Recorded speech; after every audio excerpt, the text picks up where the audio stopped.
Hello दोस्तों, क्या हाल चाल है। मुझे उम्मीद है कि आप लोग स्वस्थ होंगे और सुखी होंगे और आपकी प्रिपरेशन स्टडी बहुत अच्छे से चल रही होगी। आइए चलते हैं यूपी पुलिस कंप्यूटर ऑपरेटर में कौन कौन से डॉक्यूमेंट्स जरूरी हैं, क्या क्या लेकर जाने हैं, है ना। उसके बारे में चर्चा कर लेते हैं। देखिए, जो जरूरी डॉक्यूमेंट्स है वो आपको एक तो एडमिट कार्ड आपको निकलवा लेना है, एप्लीकेशन फॉर्म निकलवा लेना है, high school, inter, graduation, graduation की डिग्री, अगर ना हो तो प्रोविजनल भी चल जाएगा, है ना। और S C S T OBC का कास्ट सर्टिफिकेट, अगर आप सामान्य में पिछला वर्ग से आते हो यानी कि ईडब्ल्यूएस से आते हो तो आपका उसका सर्टिफिकेट, अगर आपने एनसीसी लगाया हो तो उसका भी सर्टिफिकेट आपको चाहिए। देखिए, ईडब्ल्यूएस का एक स्व घोषणा पत्र होता है, अगर आपके पास अवेलेबल हो यानी कि अवेलेबल हो जाए तो ठीक है, वरना एसआई एएसआई कॉन्फिडेंशियल में तो वहीं पर स्व घोषणा पत्र मिल गया था। ज़्यादा आप टेंशन ना लें इस बात की। ठीक है, तो दो फोटो चाहिए, आधार कार्ड चाहिए, आधार के साथ अगर आप और कोई सी अन्य आईडी ले जाना चाहते हैं जैसे कि पहचान पत्र है, पासपोर्ट है ना, ड्राइविंग लाइसेंस है तो ठीक है, वरना कोई दिक्कत नहीं। और ओ लेवल लेके जाना है, ओ लेवल के इक्विवेलेंट यानी कि जैसे कि पीजीडीसीए, डीसीए, एडीसीए, है ना। और अन्य भी माननीय हैं जो डिप्लोमा या सर्टिफिकेट हैं, लेकिन वो आईएसओ और यूजीसी से अप्रूव होने चाहिए। इन सभी की फोटो कॉपी आप करा कर रख लेंगे, ओरिजिनल मार्कशीट भी लेकर जाएंगे साथ में, है ना। कि आप दो सेट बना लीजिए, है ना। इन सब की आप दो सेट बना लीजिए।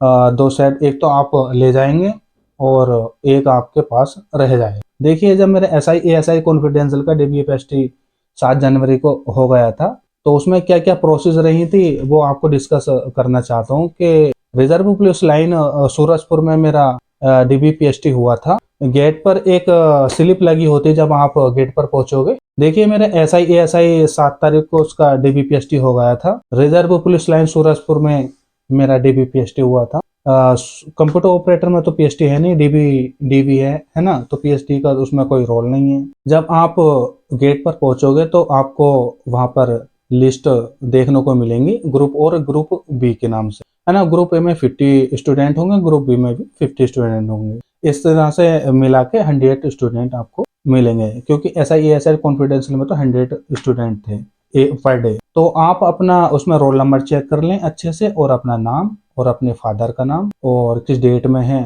वो भी आपको मेंशन होगा लिस्ट में, तो वो देख लें। और फिर उसके बाद में आपकी एंट्री हो जाती है। जब आप एंट्री कर लेते हो अंदर, जब जहाँ डीबी होगा आपका वहां पर आपको चेयर देखने को मिलेंगी, आप चेयर पर बैठ जाइएगा। बैठ से जाने के बाद में सारे बच्चे जब आ जाते हैं तो 100 बच्चे तो पॉसिबल नहीं है आने के लिए, क्योंकि एक दो वैसे भी अब्सेंट हो जाता है या किसी कारणवश जो भी होता है, सभी बच्चे वहां पर बैठ जाते हैं। और बैठने के बाद में एक पुलिस वाले भाई उठते हैं, जो भी उनको अथॉरिटी दी जाती है।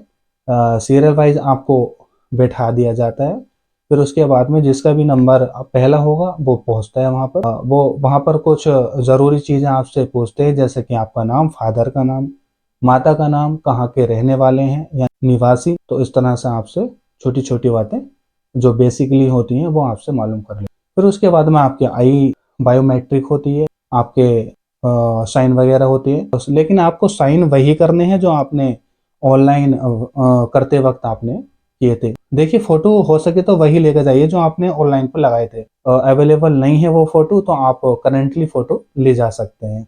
उसके बाद में एक आपको फाइल देखने को मिलेगी, जब आपने ऑनलाइन फॉर्म किया होगा, जो भी आपने डॉक्यूमेंट्स लगाए थे वो सभी डॉक्यूमेंट्स की फोटोकॉपी उस फाइल में होती है। तो वो फाइल आपके साथ साथ चलेगी। साइन होने के बाद आप अपने फाइल के साथ साथ नेक्स्ट काउंटर पर पहुंच जाते हो। आपके जो हाथों की 10 फिंगर हैं आप के वो प्रिंट ले लेते हैं, 10 फिंगरों के, है ना।